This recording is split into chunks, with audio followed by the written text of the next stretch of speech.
सवात में बारिश के बाद नदी नालों में शदीद तूफ़ानी आ गई। मिंगोरा नदी खोर में सैलाबी पानी घरों में दाखिल हो गया। कीमती सामान और जानवर बह गए। बाग लंडेकास और मुल्ला बाबा में लोग घरों में महसूर होकर रह गए हैं, जबकि इंतजामिया की लोगों को महफूज मकामात पर मुंतकिल होने की हिदायत।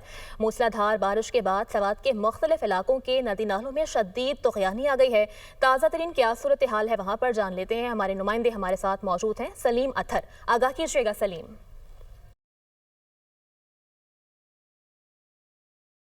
जी, सवात में मूसलाधार बारिश के बाद जो है सवात के मुख्तलिफ इलाकों जिनमें तहसीली मटा, इसके अलावा मिंगोरा शहर और दीगर जो मज़ाफ़ाती इलाके हैं, यहाँ पर सैलाबी जो है सूरत हाल सामने आ रही है। इस वक्त भी आप मुझे मिंगोरा शहर के जो मिंगोरा खोड़ है उसके किनारे में मौजूद हूँ, आप देख रहे हैं। और यहाँ पर भी जो है पानी यहाँ पर सैलाबी जो रेला है वो नदी से निकल कर सड़क पे बह रहा है। और जो इत्तलात है इसमें जो मुख्तलिफ मकामात की जो सामान है वो जो है बह गई है। इसके अलावा यहाँ पर हम ये भी देख रहे हैं कि लोगों को जो है बताया गया है कि वो यहाँ से नकल मकानी करें, और लोग जो है यहाँ से निकल गए। लेकिन बाज़ इत्तलात ये भी आ रहे हैं कि अब भी जो है बहुत से मकानात में लोग जो है फंसे हुए हैं, और उनको निकालने के लिए जो है रेस्क्यू ऑपरेशन बाज़ मकामात पर जारी है। इस वक्त भी आप देख रहे हैं कि सैलाबी रेला जो है वो नदी से निकल कर जो यहाँ पर